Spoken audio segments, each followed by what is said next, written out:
Bonjour à tous, bienvenue sur ma chaîne d'information. Enliminée aux portes de la tournée, Clara a néanmoins marqué la dernière saison de la Star Academy grâce à la puissance de sa voix. Depuis sa sortie du château, la jeune femme a trouvé son public, qui lui a demandé dans le podcast pile combien elle avait été payée pour cette formation express.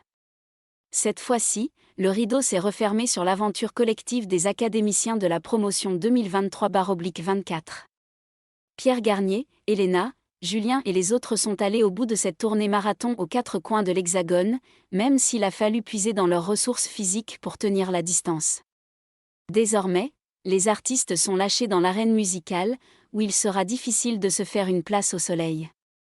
Candice, par exemple, tarde à sortir son premier single pour des raisons indépendantes de sa volonté, alors que Marie-Maude, écartée de la tournée, pensait pouvoir bénéficier de cette exposition plus longtemps.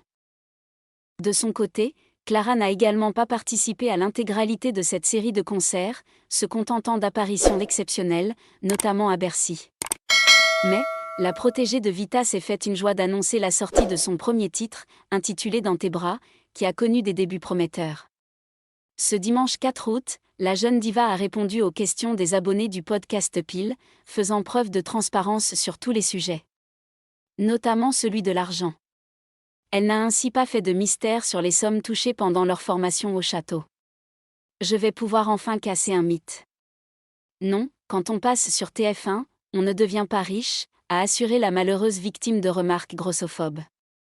Avant de braver un interdit en dévoilant une fourchette sur ses émoluments, sur le principe on n'a pas le droit de donner un chiffre exact mais on est payé littéralement au SMIC.